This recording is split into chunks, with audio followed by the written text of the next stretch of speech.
Ok, ahora sí. ¿Qué tal? Bueno, mi nombre es Juan Pablo. Parte de la presentación, como se imaginarán, está relacionada al Señor de los Anillos. No, mentira. De hecho, está escrito en lengua negra, como verán, pero no, vamos a traducirlo, creo que se entiende un poco mejor. Hace 18 años me dedico a este rubro, profesionalmente. Hace como 25 me dedico a este rubro. Y empecé a ver temas de seguridad desde sistemas operativos, conectividad, redes, enlaces.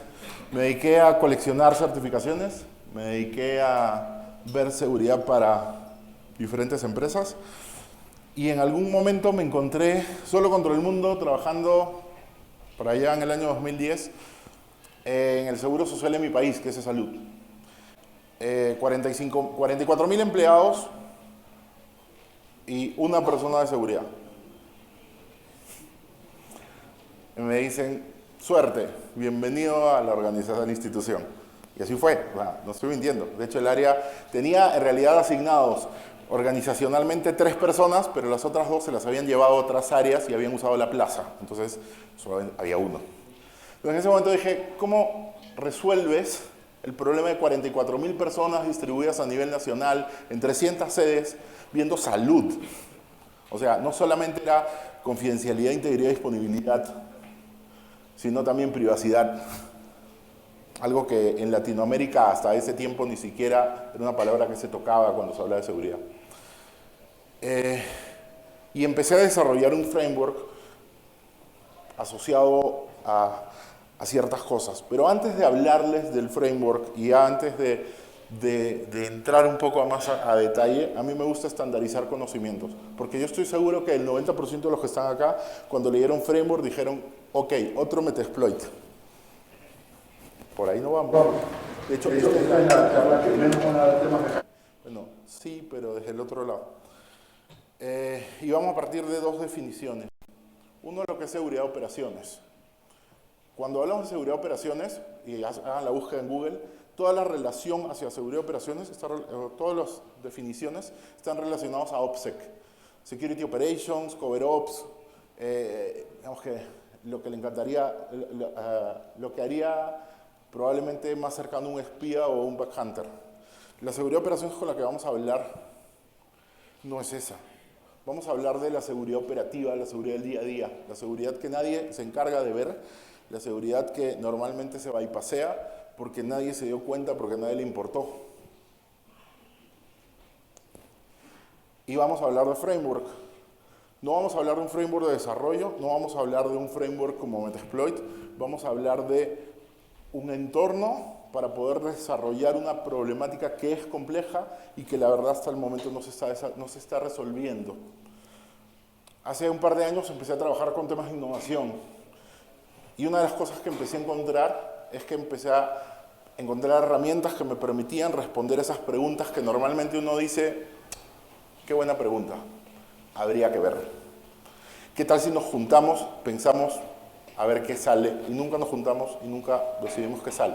Porque en el otro 98% de las preguntas que nos hacen, la respuesta la tenemos en los 30 primeros segundos.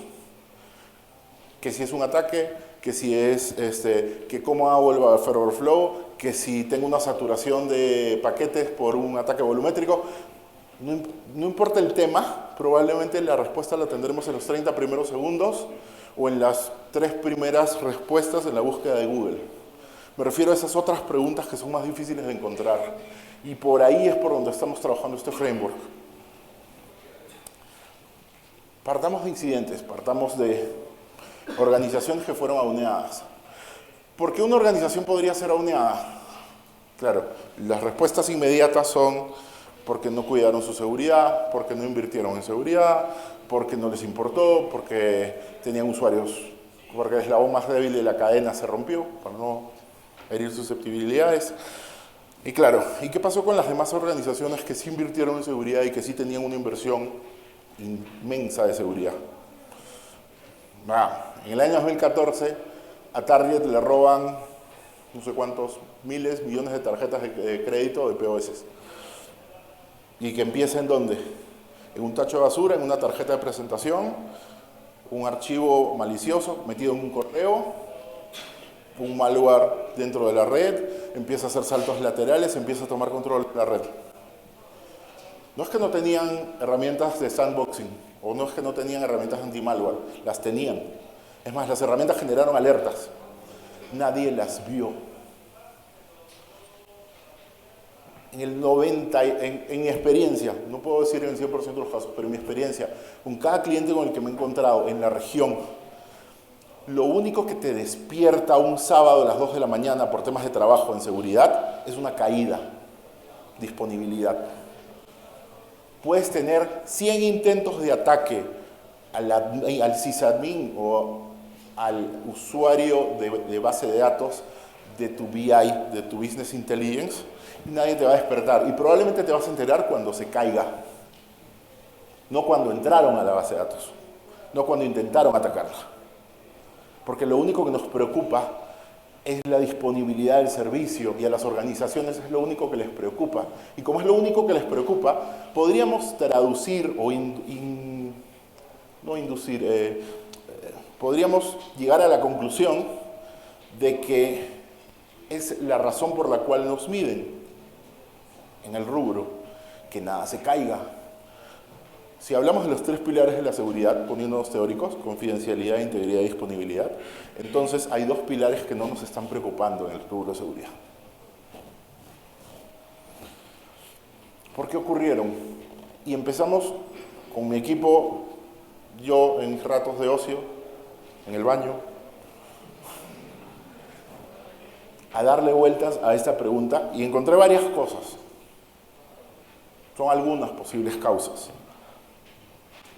Esto lo pueden ver en cualquier organización. Hay problemas estratégicos, tácticos, operativos, decisiones que se toman en cada nivel. Para traducir nuevamente o para estandarizar conocimientos, para mí estos 3 conceptos se traducen como un concierto en un estadio. Cuando estás en el pogo, saltando, sudando, te golpean, te caes, el que te escupe, el que canta. Eso es operación, donde las papas queman. Lo táctico es cuando estás sentado en el palco y ves cómo se revientan a patadas todo el mundo abajo. Tienes una idea de lo que ocurre, puedes saber quién está en dónde, puedes decir, muévanse para acá que acá no los van a chancar. Y lo estratégico es visto desde un helicóptero, el mismo estadio, y no solamente ves más o menos lo que ocurre, sino que ves todo lo que ocurre alrededor. Si en la puerta norte están quemando llantas, lo vas a ver y vas a saber que eso podría afectar a lo que ocurre adentro. Y las decisiones van a ser vistas desde cada punto de vista distinto. ¿Sí? ¿Qué ocurre? Que la parte estratégica y táctica no conversa con la operativa. Claro, aquí entra este tema de... Lo que pasa es que las organizaciones, cuando hablamos en temas técnicos, las personas que somos técnicas, no hablamos términos de negocio. Y las personas de negocio no les interesa muchas veces, perdón por la expresión, pero no les interesa muchas veces los temas técnicos. Y no tiene por qué interesarles. En algún momento estábamos, creo que en Sao Paulo, con un montón de CISPs hablando del rubro. Y decían, para este tema, esta conversación en particular, y decían, esto se resuelve hablando de riesgo de negocio. Riesgo de negocio. Cuando tú empiezas a hablar de probabilidad de impacto igual a riesgo, alto, medio, bajo, todos bien.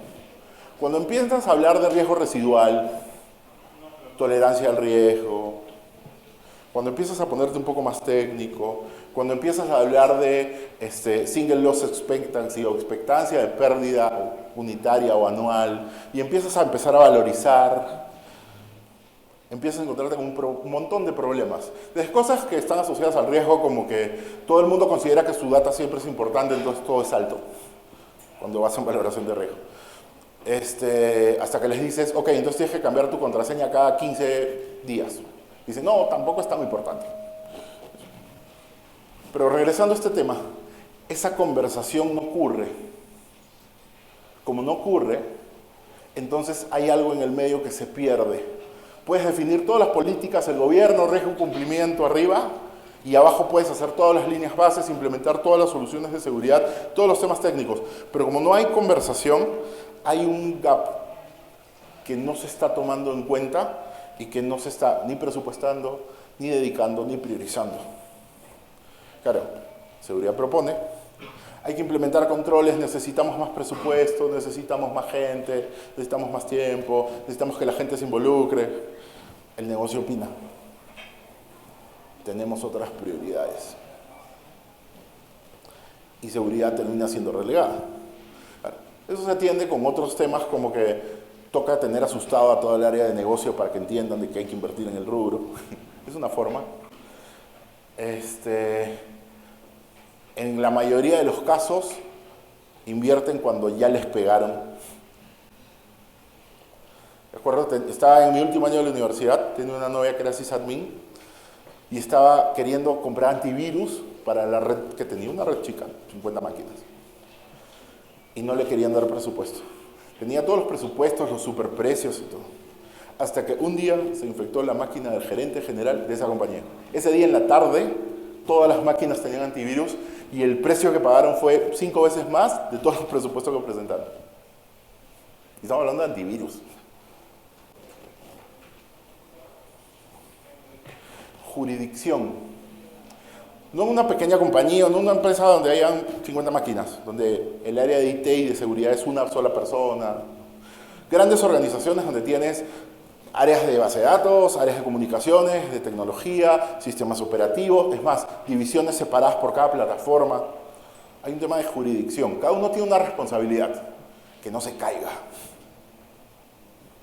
Entonces sí hay que parchar. Si parcho se puede caer. A mí me miden porque no se caiga. Ya saben qué hacen, ¿no? Todos parchan. Eso es un gran problema. ¿Por qué? Porque alguna vez alguien me dijo, me parece una premisa muy osada, pero igual la voy a poner sobre la mesa. Si es que todas las organizaciones parcharan todos los parches que hay que haber en toda su infraestructura, probablemente las empresas que brindan seguridad no existirían. Me parece un poco apresurado, un poco, es como decir, nunca va a pasar tal cosa. Me parece un poco extremo, porque de hecho hay 0 days, y de hecho creo que seguridad al 100% no existe. Pero creo que sí serían muy pocas las personas que podrían tener acceso a esas organizaciones. La verdad es que aquella organización que vía parchando toda su vida, la vez pasada hicimos un análisis de cuántas vulnerabilidades se dan por día. Y más o menos, o sea, haciendo promedios, váyanse CVE a sacar más o menos, eran como 6.000 vulnerabilidades al año, como 18 por día, y en ratios eran como 5 críticas por día. 5 vulnerabilidades críticas parchadas en cada compañía, todos los días. No hay forma humana que esa organización siga produciendo negocio. Si tiene que paralizar para hacer 5 parches críticos todos los días. ¿Cómo encontrar ese equilibrio? Parte de lo que toca hacer en seguridad. Pero cuando tienes parte que no depende de ti, si estás en seguridad, sino que depende de otros, y que otros no priorizan porque no es por lo que los miden, entonces vas a tener un montón de brechas de actividades que se tienen que hacer y que no se hacen y que no se van a hacer. Entonces hay oportunidades de encontrar en Ethical Hacking todavía M08067, vulnerabilidades como la de Conficker, como la que explotaba Conficker, en redes corporativas. Y no en una máquina, en varias. Todavía se sigue explotando. O tener password dumps, o poder hacer volcados de memoria con un Windows Credential Editor que ya tiene 50.000 parches y todavía lo sigues usando. ¿Por qué? Porque siguen habiendo organizaciones que no terminan generando ciertas actualizaciones para poder cubrir ciertas brechas, porque no están en sus prioridades. Y claro, como nadie se encarga, porque no es su jurisdicción, porque no es por lo que los miden, no hay seguimiento.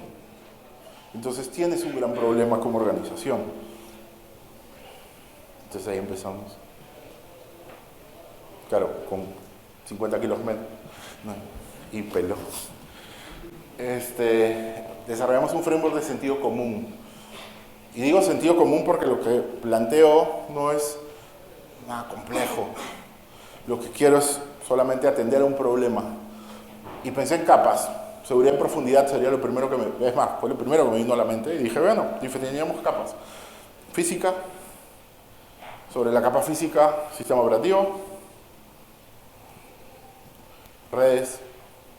Aplicaciones. Datos. Usuario. Así está diseñada cualquier organización, cualquier sistema, cualquier red. Una capa física, el equipo físico. Sobre él levanto un sistema operativo. Lo conecto a la red. Sobre él levanto aplicaciones. Sobre el manejo de data, a la cual acceden los usuarios. ¿Saben qué es lo curioso? Que cuando lo empiezas a mapear de esta manera, imaginemos que tú tienes altos niveles de desarrollo seguro y tienes una protección de datos importante, pero no parchas el sistema operativo, todo lo que pasa de aquí para arriba es vulnerable. Cuando tú empiezas a mapear esto a lo largo de la organización, empiezas a darte cuenta que esto lo operan diferentes personas. ¿Se acuerdan de la jurisdicción que les decía hace un momento? Y que probablemente nadie correlaciona esta data dentro de una sola organización. Entonces, ¿cuál es la idea? Primero empezar a identificar amenazas como parte de qué amenazas hay a nivel físico. Tengo mi centro de datos que da a la calle con una ventana que se puede abrir. Yo siempre recuerdo en los escenarios de Disaster Recovery, uno de los ejemplos que siempre usaba, aparte de ataque zombie, era loco con hacha. O sea, considerando que en casi todo edificio tienes la manguera, el hacha al lado, un empleado disgustado, que lo boten a la mala, que agarre un hacha, se meta al centro de cómputo y empieza a reventar todo, no es descabellado. O sea, si han pasado días en centro de cómputo como yo, saben que salir loco de ahí no es descabellado. Uno se acostumbra a vivir a 16 grados centígrados. No estoy loco. No. Pero cuando empezamos a evaluar cada uno de ellos, al final se traduce en riesgo sobre el modelo que tú quieras. ¿Quiero usar 27005? Usa 27005. Yo uso Mageritz. Usa Mageritz. Yo uso Octave. Usa Octave. Yo uso probabilidad por impacto. Uso NIST, ENISA, lo que quieran. Evalúen el riesgo. ¿Y qué se van a encontrar? Que para cada riesgo hay una oportunidad de control. Pero cuando empecé a mapear los controles, me empecé a encontrar con algo muy curioso. Que hay actividades inmediatas y a corto plazo y hay procesos. Y ambos están asociados a cada una de las capas. Cuando empecé a mapear las actividades, encontré que las actividades estaban asociadas a cada una de las capas. Claro, acá no se lee. Pero, por ejemplo, a nivel físico, hay información que debería ser correlacionada. Si yo tengo acceso biométrico a un edificio, o una tarjeta, o alguna forma de identificación, sea el señor que mira y te dice, adelante, y yo eso lo correlacionara con el logueo a mi PC dentro del edificio, así tenga el usuario y contraseña y el token, yo no debería poder autenticarme en mi máquina si yo no he entrado al edificio. Sentido común.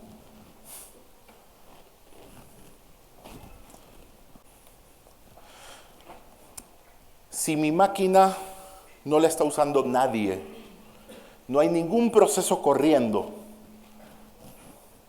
nada, y el disco empieza a dar vueltas, sus revoluciones por minuto empiezan a incrementarse, algo le está pasando a esa máquina. Podría ser un rootkit.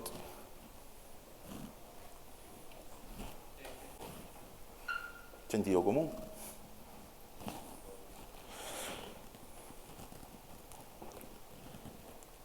Si una máquina empieza a conectarse a nivel de red a un montón de equipos y no tiene ninguna tarea programada,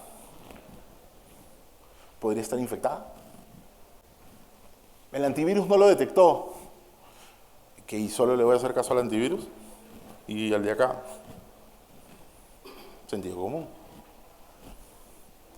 Si a nivel de red me empiezo a preocupar de servicios que se activan dentro de la red que no deberían de existir.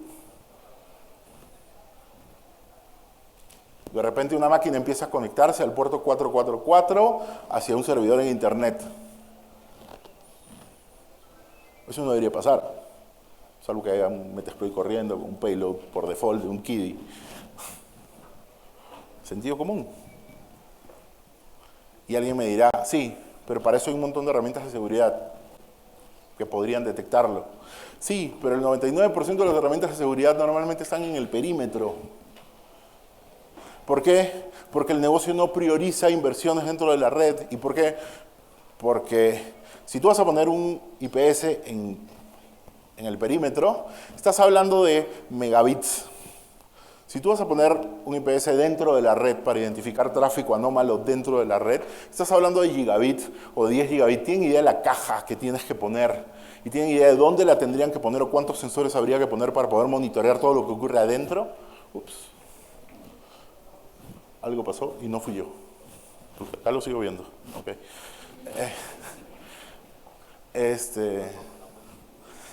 Okay. Bueno, regresemos. ¿Dónde estaba?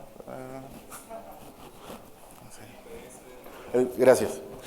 Si estoy hablando del tema perimetral, invertir a nivel interno es mucho más costoso. Y obviamente el negocio no lo va a priorizar. Porque si tú tienes, claro, hay esas frases típicas inspiracionales y demás, y algunas no tan inspiracionales como, si una empresa que invierte más en café que en seguridad está condenada a ser hackeada, cosas como esas. Normalmente el porcentaje de inversión en seguridad es el 5% de lo que se invierte en IT. Más o menos. Al menos en Latinoamérica. Y eso es, como dice, según metodología ODBC. Ojo de buen cubero.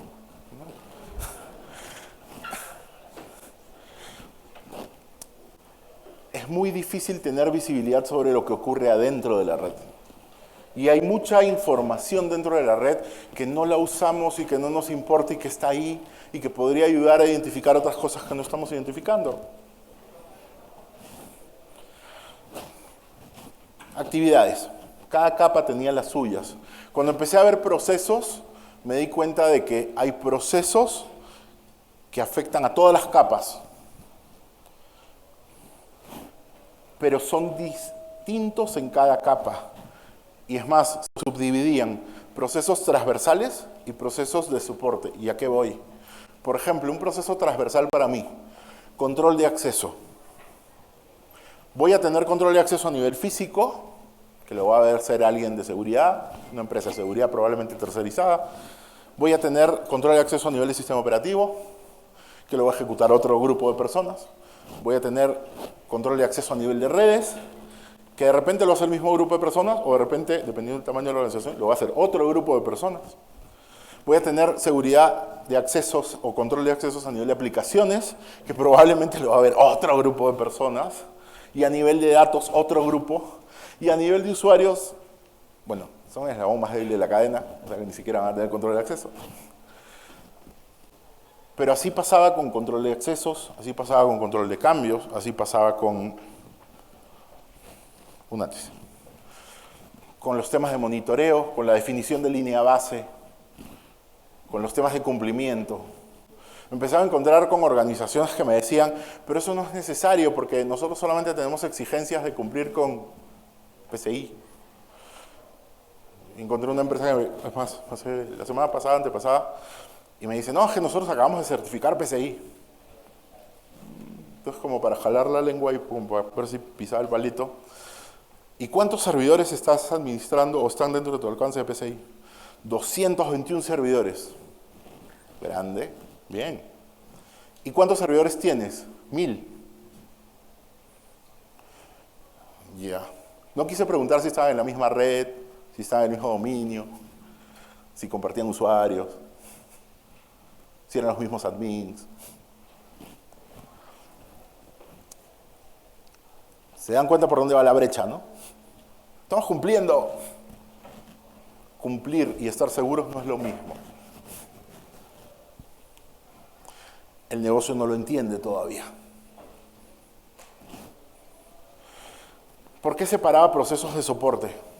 Porque cuando empecé a mapear esto, me encontré que habían otros procesos, claro, metiendo ITIL, metiendo COVID, metiendo ISO, metiendo una serie de cosas, y encontraba Disaster Recovery, gestión de incidentes, gestión de problemas y una serie de otros procesos más. Pero todos estos procesos no se usan para controlar, se usan para cuando ya ocurrió o para prevenir algo que va a ocurrir, como un análisis de impacto de negocio. Una gestión de incidentes se hace cuando ya ocurrió el incidente.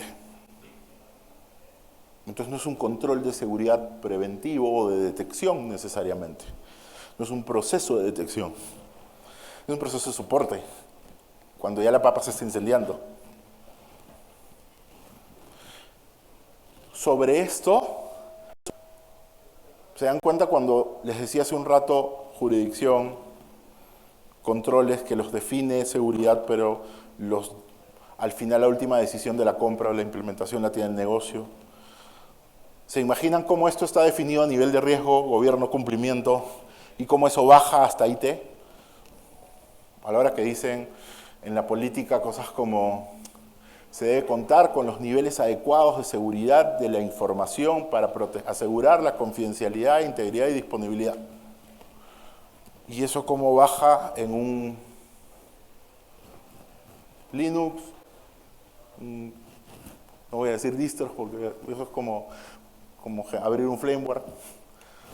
Ya no importa, Debian, versión X. Estamos bien con el tiempo, tranquilo. Sí. Todavía, no griten. Empezamos a mapear esto y fue como, ok, ya tenemos una base. ¿A dónde vamos? ¿Qué información más podríamos acceder o qué información podríamos acceder de aquí o considerar relevante? Y empezamos a encontrar que muchas de las soluciones, en cada capa, había mucha información que nos podría brindar data para seguridad y que no necesariamente estaba en un firewall, en un IPS, en un WAF, en un filtro de contenido, en lo que se les ocurra de seguridad, en una herramienta de análisis de comportamiento, en un DLP, en lo que fuera. Por ejemplo, a nivel físico, visibilidad sobre el inventario de equipos. De repente desapareció un equipo o apareció un equipo nuevo en mi red. Eso me debería preocupar. Sobre todo si no hay un proceso de logística que haya adquirido un nuevo equipo. ¿Por qué hay un nuevo equipo en mi red? De repente es un Raspberry que lo dejaron dropeado, conectado a un enchufe o a un punto de red abierto, como los que nunca hay en las organizaciones. El estado de las interfaces. De repente una interfase se invirtió en un switch core o de repente empezó a conectar más VLANs de las que necesitaba y empieza a tener accesos entre VLANs. O puertos que empiezan a abrirse, pero puertos físicos que empiezan a activarse cuando no tenían en teoría ningún equipo conectado. La temperatura sobre los discos, dispositivos, memoria, procesador, sobre equipos que de repente no están siendo infectados. Pero cuando tú empiezas a saber qué es normal en tu red, y todo esto, y así como los diferentes datos que tenemos en cada uno de los niveles, hasta ahí, si quieren, ahí está, empiezan a tener visibilidad sobre lo que ocurre en la red, qué es normal en la red.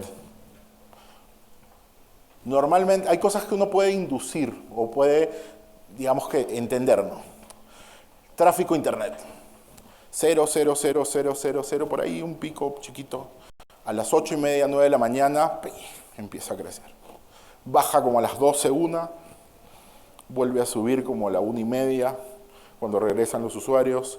4:30, 5 empieza a bajar, excepto los viernes que sube Tinder, ¿no?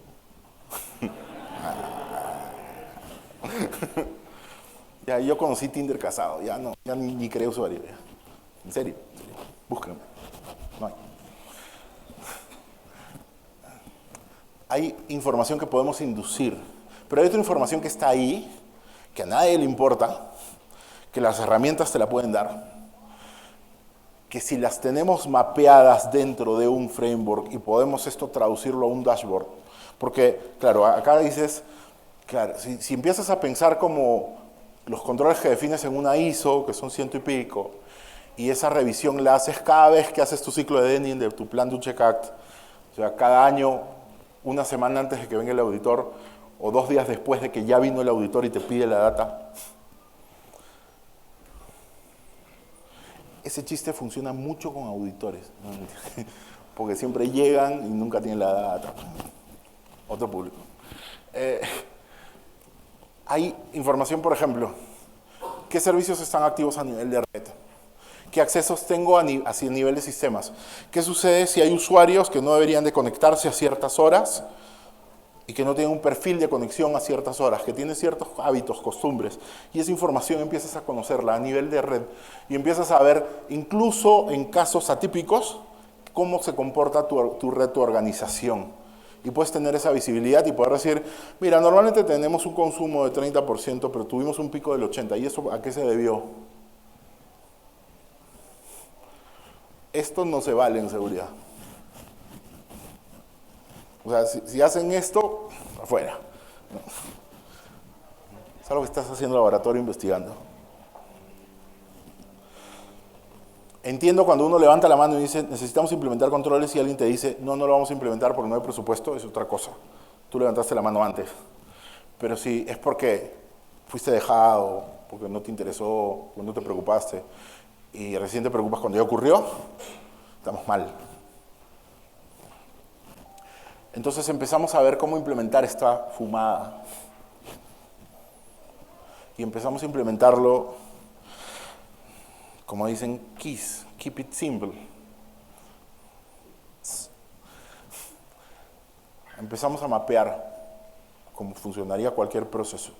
Empezamos a identificar cuál es mi alcance. ¿Saben qué es lo curioso? Que cuando uno empieza a mapear qué controles tiene o qué información tienes o que podrías usar, te das cuenta que hay niveles en los que no tienes visibilidad y que no tienes herramientas y que no tienes nada para poder saber qué data hay de ahí. De repente a nivel de red, todos tus switches son capa 2. Entonces, como no tienes switches capa 3, no tienes cómo ver data de tráfico, VLANs, ruteo y demás. En ciertos segmentos de repente, no en toda la red. Cuando empiezas a mapear, es más, con la que más sufro, de verdad sufro, cuando pregunto, ¿tienes un inventario de cuáles son tus servidores activos en este momento? Uy, habría que ver. Déjame pedírselo al responsable. Y cuando ves la cara del responsable que le acaban de asignar la tarea, dice, eso no, ¿cómo se hace? Te das cuenta que si no sabes cuántos servidores tienes activos en tu red, mañana te levanta un ESX con virtuales tuneadas para hacerte puré y no te vas a dar cuenta. El tiempo promedio de un ataque sin ser detectado es de 220 días. ¿Se imaginan un ladrón que se mete a tu casa, se queda a dormir en tu casa, 220 días y no te enteras?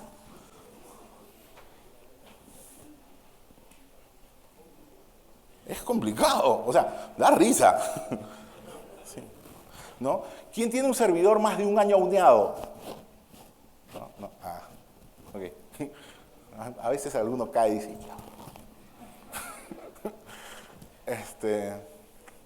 cuando empiezas a mapear el alcance y empiezas a identificar qué tienes, cuando empiezas a identificar qué puedes controlar, qué puedes visualizar, qué puedes proteger. Más hay controles que se podrían manejar a nivel, no sé, generar zonas de cuarentena sin usar NAC, solo usando SMTP con traps. Por una alerta de un antivirus, identifico el trap, desactivo el puerto en hardware. Eso se puede scriptear. Si no, salgan. No, mentira. Identificar quién es el personal clave. Y el personal clave no es quién es el jefe. O como yo digo, a quien se va a quedar sin trabajo si algo falla. No.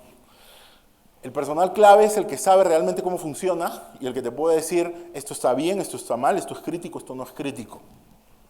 El personal clave no solamente es el que dice, dale acceso o no le des acceso, traducción a ISO, dueño custodio. sino a veces es el que tiene 20 años y que implementó el sistema, pero ahora ya no lo hace porque le asignaron otras tareas, pero es el único que sabe hacerlo. Claro, ahí veo como perrito de taxi, así algunos. ¿No? No, sin ofender. Y empiezas a identificar a esas personas porque ellos son los que te van a alimentar esa información, no el dueño que recién acaban de asignar en la posición y que no conoce la organización. Y de ahí empiezas a ubicar esos controles en qué capa van. Esto es físico, esto es de red, esto es de sistema operativo, esto es de aplicación, esto es de data, esto lo debe un usuario, recursos humanos de repente. ¿Quién lo hace? ¿Quién sería el responsable? El custodio, traducción. Empiezo a establecer categorías de control. Y ahí sí que nos podemos, eso es más teórico todavía cuando empezamos, si es preventivo, si es detectivo, si es correctivo, disuasivo, de recuperación, si es técnico, si es de proceso. Empiezo a definir de dónde saco esa data, que eso también es importante. ¿Y a qué me refiero a dónde saco esa data? Me refiero a cuál es el query que tengo que hacer, en qué tabla, para poder dampear esa información. No es solamente, sí, es la data de aquí. No, no, no. Quiero saber cuál es la base de datos a la que me tengo que conectar, con qué usuario, qué campos, qué query debo hacer para dampear esa data. Porque si no hago eso, ¿cómo voy a construir el dashboard? ¿Cómo saco la información? Sé que está en los switches, sí, pero si no sé qué query o a qué fuente debo acceder, no me sirve. Tengo que mapear eso también. Cuando empiezo a saber de dónde lo saco, necesito saber umbrales. Y no todo es alto, medio, bajo, no todo es semáforo. Hay umbrales que son de aquí a acá. Si pasa para arriba o pasa para abajo, estamos mal. Como la carga de las baterías en un UPS. Si es más de esto, se van a quemar. Si es menos de esto, cuando se apaguen, se va a apagar todo. Por ejemplo, hay ciertos umbrales que vamos a identificar como normales. Por ejemplo, si yo tengo 1500 usuarios en hora de oficina, menos de 1000, está mal. ¿Por qué tengo menos de 1000 usuarios conectados? De repente se están conectando a otro servidor. Así como cuando uno monitorea enlaces de disponibilidad y de repente dices, hay un ataque de negación de servicio distribuido a la red tal. Y no, es que rutearon a otro lado, entonces tú monitoreas uno que ya no sirve. Empiezas a establecer la fórmula, esta es la parte matemática, donde dices, ¿cómo voy a hacer que ese query, que me da cierta data, que trabaja sobre ciertos umbrales, me va a dar datos que sirvan para yo poder decir, esto es, ¿qué? 6.5, 3.2, 2.1... ¿Para qué? Para que después alguien pueda interpretar si es más de 6.5 es alto. Y ese es el clave, ¿no? Por eso tengo que hacer lo anterior primero y después ir acá. O sea, no solamente es una fumada de alguien loco que en algún momento le dijeron encárgate del área de seguridad. Hay un montón de trabajo aquí. Hace 7 años que me vengo dedicando a esto y cada vez que me encuentro con alguien le digo, ¿qué opinas si me saco otra fumada más y me hace abrir otra rama más y entrarle a buscar más cosas? De hecho, mucho de eso es... Esto de acá, se lo doy a un amigo mío que es parte de mi equipo, que es Carlos Ampuero. Él trabajó con 27004 los últimos 2 años de su vida, más o menos. Y me dijo, esos indicadores se pueden trabajar con 27004. Claro, 27004 tenía como 50 campos, ¿no? Empezamos a trabajar los que nos servían y empezamos a trabajar esto y a traducir esto. Cuando empiezas a mapearlo y a bajarlo a una organización, la cantidad de data rica que te sirve para poder controlar o visualizar qué ocurre en tu red es enorme. Empezamos a estructurar la información. ¿Cómo hacemos para que esa información, que es mucha, se vea de tal manera en que yo pueda decir por capas, por segmentos, por zonas, cómo esa data me va a servir visualmente? Y acá si quieren se pueden poner innovadores utilizando técnicas de UX incluso. Aún no lo hemos hecho, pero lo estamos pensando. Pensamos ir hacia allá. Y empezar a automatizar esto. Porque claro, si esto es un tipo que a las 8 de la mañana o a las 9 de la mañana, a la hora que entra, tiene que hacer el query y la data la tiene que subir a algún lado, puede servir. Pero sería ideal que sea automatizado. No en todos los casos se va a poder. Pero hay cierta data que sí, si al final la data está en una base de datos, o está en una fuente, en un syslog o en lo que fuera, yo podría scriptear eso y generar un cron y poder dumpear esa data todo el tiempo y que esa data se genere en un repositorio y después se displaye de alguna manera mágica y bonita para poder analizar esos resultados. No sé, algo con LK, que es donde también queremos ir. Y empiezo a evaluar el modelo y digo, mira, de esta información, esta de acá no me sirve. Y empiezo un ciclo de denim de nuevo y empiezo a analizar la data y empiezo a ver qué mi alcance debe crecer, debe achicarse. Esto es parte del plan de la metodología de implementación, el modelo, cómo se implementa. ¿Lo hemos implementado? Sí. ¿Les puedo compartir información? No. ¿Hay cierta data que podemos conversar en algún momento? Sí. ¿Les puedo decir? Sí. ¿Mostrar? No. Sorry. De hecho, hay parte de aquí que está en estado del arte todavía. Pero algo de lo que sí estoy muy convencido es que nuestros países latinoamericanos nos han acostumbrado, y la educación en el rubro nos ha acostumbrado a consumir tecnología. Nos ha acostumbrado a consumir lo que alguien en otro lugar, que debe ser más inteligente que nosotros, inventó y nosotros lo consumimos. Mi alma mater, que no la voy a mencionar, aunque la quiero mucho, hace poco sacó que la línea de carrera de los ingenieros de sistemas van a tener certificaciones parciales en marcas de fabricantes conocidos. Y puede ser simpático para el mercado, puede ser simpático para el profesional que salga con un CC, con un MS, pero estás consumiendo tecnología. ¿Hace cuánto tiempo han visto algún documento estándar o algo desarrollado en Sudamérica?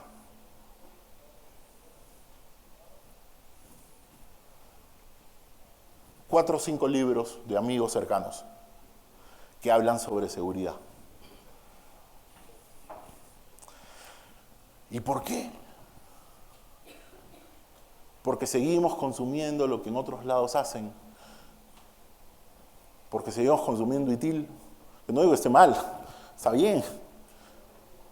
Pero ¿quién ha comprado una máquina en Estados Unidos y ha llamado un 0800 y al final del servicio cuando te dicen muchas gracias por su atención, podemos ayudarlo en algo más? Si te lo dicen, ¿no? Si no te cuelgan. Tú dices, me hubiera gustado preguntarle más cosas, pero era tan cortante que no me dieron ganas. Es que creo que no estaba en su catálogo de servicio. Cuando en cambio tú llamas un 0800 en Latinoamérica, desde el saludo, la cordialidad, la cercanía, la exigencia, también es otra realidad, porque somos seres más sociales, más rumberos. Es otra la realidad. Hace algún tiempo atrás conocí a don Iván Flores, trabajé con él, un colombiano, trabajé con él aquí en Venezuela, muy buen amigo.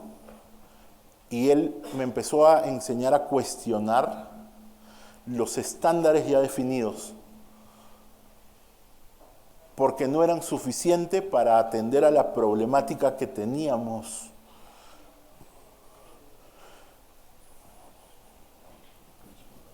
Hay muchas de estas cosas que, claro, en otros mercados donde todo el mundo piensa de manera de si esto es blanco y si esto es negro, donde no tienes países donde, no sé, el médico da su sello a la secretaria para que firmen los temas. Imagínense si da un sello, lo que hace con su contraseña. Donde el awareness es difícil que llegue a todo el mundo, porque la gente no tiene la mentalidad, ni la costumbre, ni el hábito. En el país del norte hay una alerta de Anthrax y todos salen. Nadie se pone debe ser un simulacro. Acá, es más, las políticas dicen, si no apagan el computador cuando hay una alerta de infección de ransomware, están autorizados a ir a la máquina y apagarle la máquina a la mala. Yo lo he visto en políticas. Claro. ¿Por qué? Porque el latino no va a apagar su máquina, pues, porque no le importa. Así como no apagas el celular cuando vas a viajar y te dicen, por favor, pon en modo avión todos sus equipos.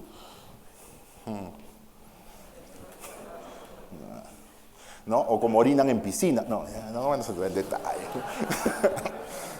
¿Para qué ir tan al fondo? Es otra ideología, es otra idiosincrasia, es otra forma de ver el mundo. Empecemos a cuestionarlo un poco más, porque lo que está escrito en otro lado para este mercado probablemente no sea suficiente. Y es parte de lo que trato de compartirles aquí. ¿Qué creo yo y los amigos que me han ayudado en el camino a desarrollar este framework? Que te va a dar visibilidad sobre algo que hoy no ves. Que va a involucrar a mucha gente, a la buena o a la mala, pero la va a involucrar porque le vas a establecer otras responsabilidades. Y a la hora que la gente empiece a ver valores y la gente empieza a entender esos valores y empieza a decir, ¿por qué aquí hay un pico de no sé qué? ¿Por qué se cayó esto no sé cuánto? ¿Por qué? Y ese dashboard podría estar en una pantalla incluso en la oficina gerente general. Total, la paga cuando va a haber fútbol, DirecTV, el resto del tiempo la deja en dashboard. Empiezas a entender tu red.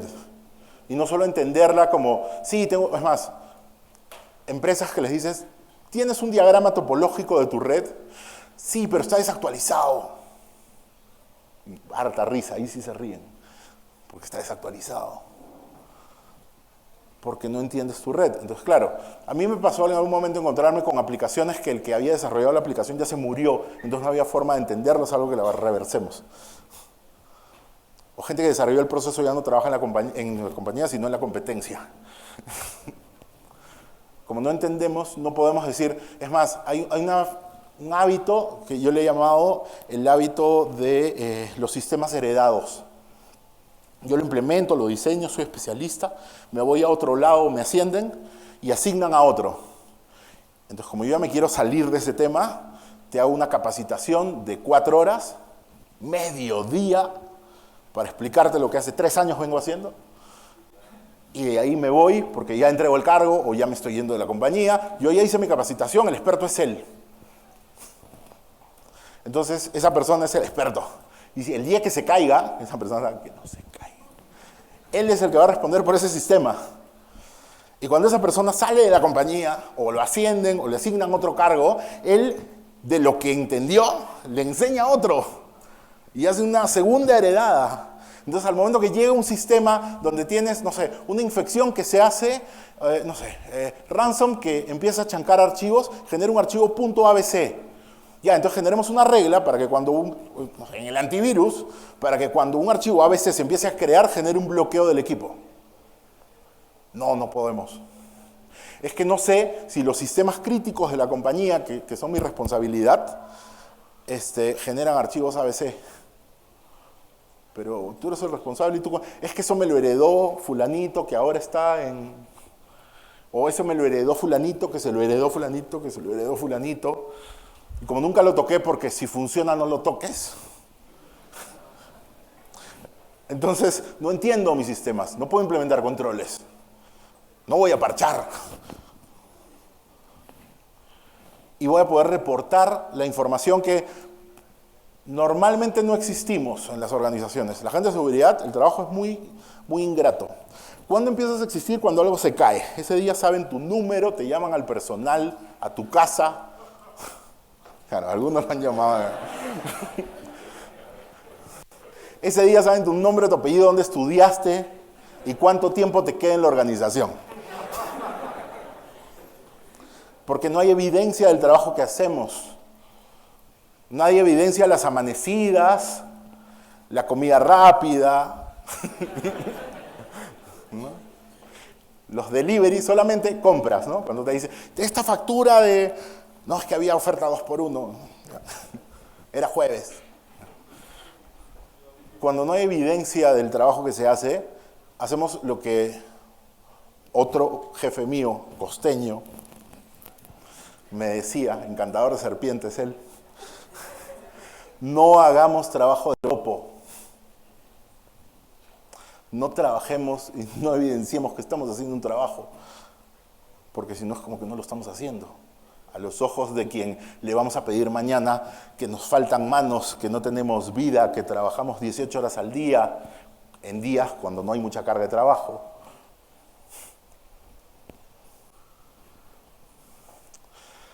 ¿Dónde estoy hoy? Me gustaría haberles presentado más, pero no tengo más. Estamos desarrollando un dashboard, estamos yendo hacia LK, creo que es lo que nos va a ayudar a poder aterrizarlo. Estamos empezando a definir modelos de ejemplo de indicadores, porque lo que tenemos es muy ad hoc.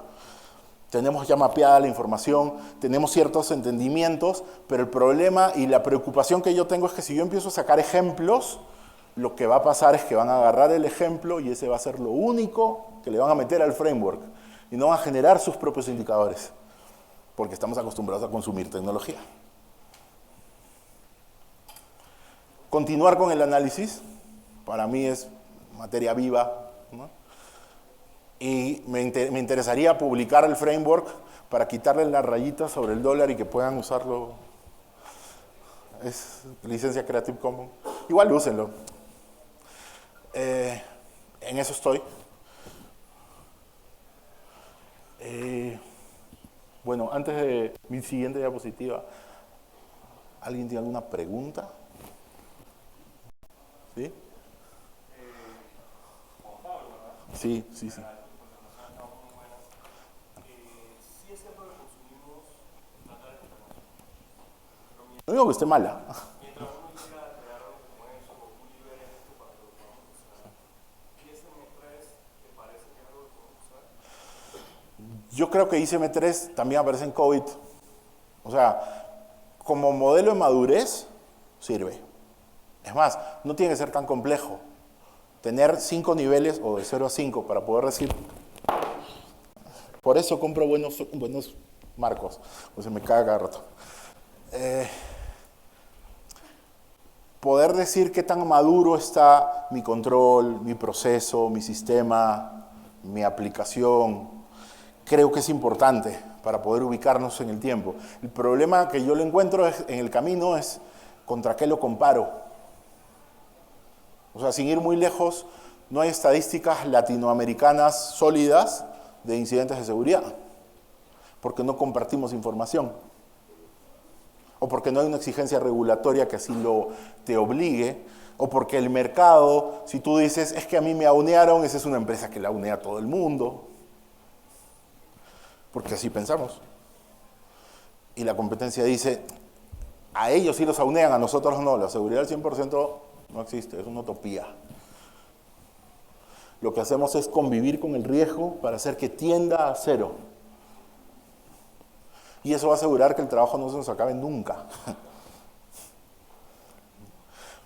Regresando a la pregunta, ¿sirve? Sí. La aplicabilidad que le des es donde vas a generar mayor o menor valor. Y ahí yo lo que empezaría a cuestionar desde tus zapatos es cuál es la causa raíz, cuál es el problema que estoy atendiendo y si CMMI versión 3 o 2 o 5 es lo que necesito para esa causa raíz que estoy atendiendo. Que es mucho el enfoque que se da en innovación, ¿no? En empatización, ponerte en los zapatos del otro, y otro de los temas es atender al problema original. No nos preocupamos a veces del problema que originó el tema. Es que me hackearon, necesito firewalls. Pero fue un empleado disgustado. El firewall es perimetral. No. Nos robaron datos. Sí, pero fue el proveedor que no le hiciste firmar NDA y hizo un backup en CD. De repente un DLP. La causa raíz es importante, porque sobre eso el cuestionamiento va a ser menor, porque el negocio entiende causa raíz. Y eso no significa tanto dinero, tanta proyección, porque según en otras empresas hay. No, es como nosotros como organización tenemos esta realidad, esta problemática, estamos aquí, tenemos que ir allá y no podemos ir porque tenemos este problema. Y este problema se puede resolver con esto, esto y esto que cuesta tanto. Ahora me tengo que sacar la ropa. No. ¿Cómo era? No. No, tranquilo. Ah, ok. Es que dijo algo de pucharro. No me miren así. No, mentira. Iría por ahí, para cuestionarlo. ¿Alguna otra pregunta? Pregunten. Acá y de ahí para allá. El primero, sí. Uh-huh.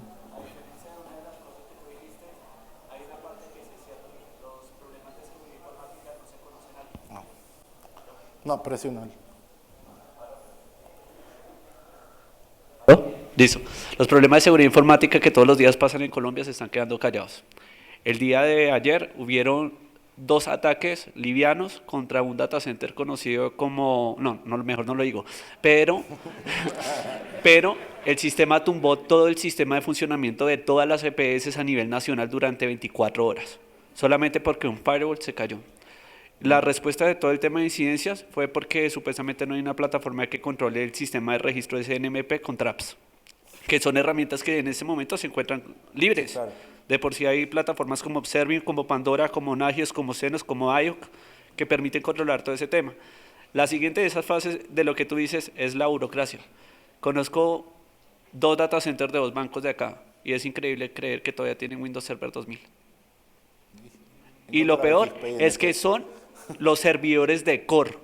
La aplicación hace replicación sobre replicación sobre replicación a un servidor que está en Windows 2000. Y dicen que todavía las vulnerabilidades informáticas en los bancos son mínimas. Esa es una de las cosas que uno queda aterrado. Y la tercera de estas es que él solamente con haber entrado a ese data center me pude dar cuenta de que las comunidades o el uso del protocolo de SNMP para todo el mundo es desconocido. Porque resulta y pasa que tenían la comunidad en pública con escritura, con traps en públicos. Y es un banco. Sí, claro. Gracias. Solo para complementarlo, o sea, hay un área y una línea muy delgada gris, y voy a jugar abogado del diablo.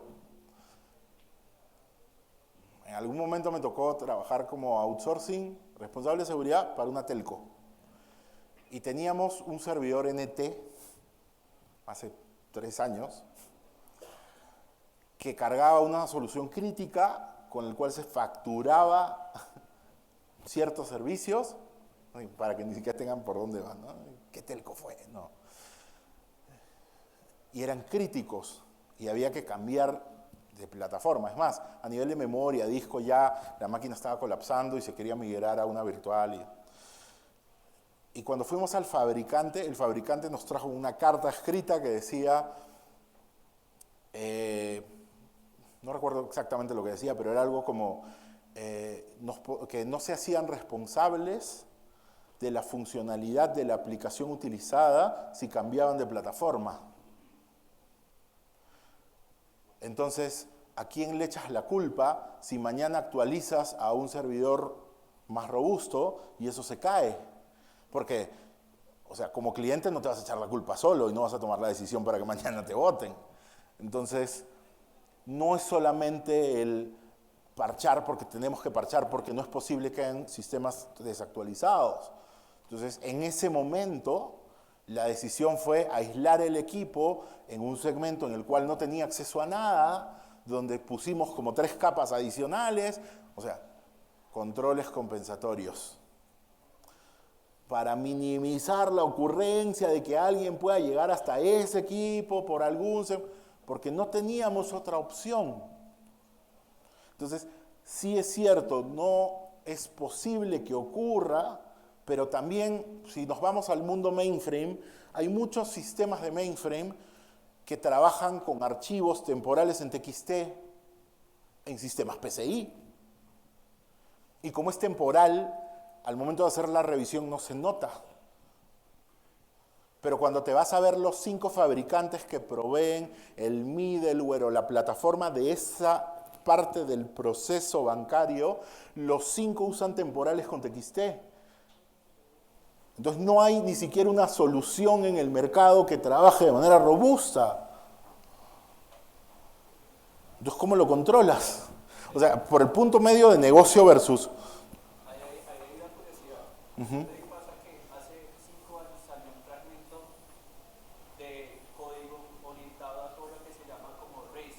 Ya. security systems, que son todos los sistemas que permiten atrasos tecnológicos que no se pueden subir a parchados y que no se pueden mejorar porque las plataformas se pueden caer. Pero ese sistema solamente te garantiza 3 años posibles bajo sistema de virtualización y después la virtualización se va a volver incompatible hasta con el mismo sistema. Claro. Ya no existen esos fragmentos. ¿Qué es lo que pasa? Título de la hora. Ese servidor que te estoy hablando es un servidor de un banco que se infectó con un ransomware, con un Loki. Título de la solución. Las soluciones medias funcionan en la medida en que las controlan, pero es que aquí no se controla nada. Ese es el otro tema. O sea, sin ir muy lejos, váyanse a las redes SCADA que encuentran en el mundo y vas a encontrar XPs, Vista. Bueno, algunos cajeros todavía tienen NT. También. O sea, sí, solamente para cerrar la idea, no digo que esté bien, lo digo que la respuesta no es tan simple.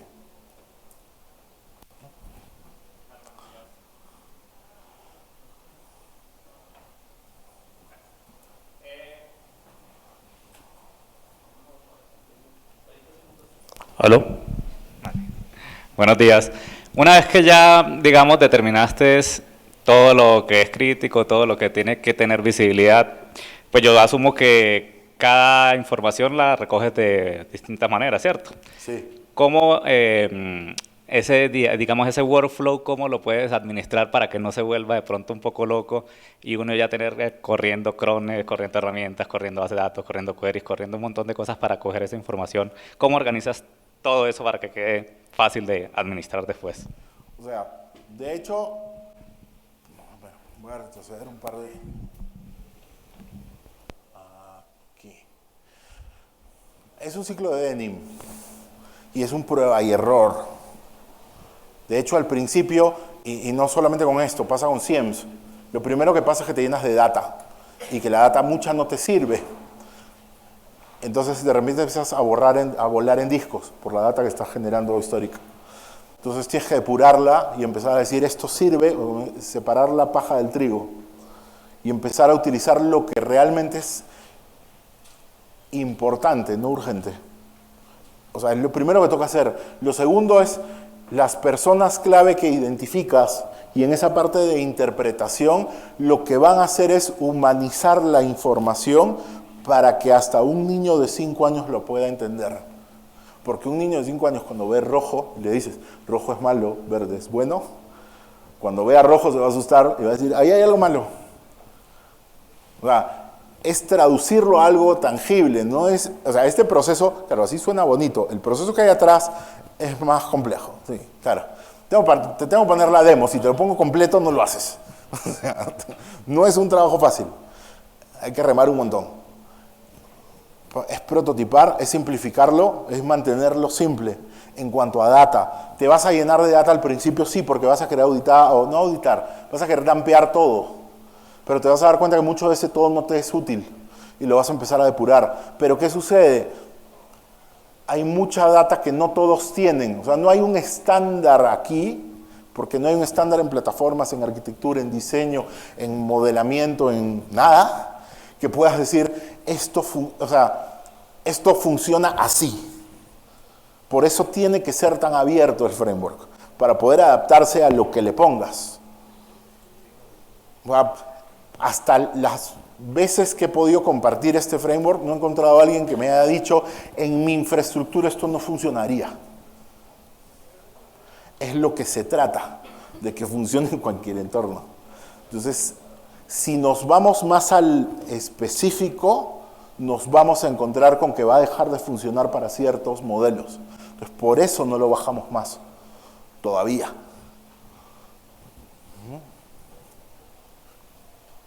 ¿Sí? Entonces, ahora sí, me voy a mi última diapositiva, que dice gracias.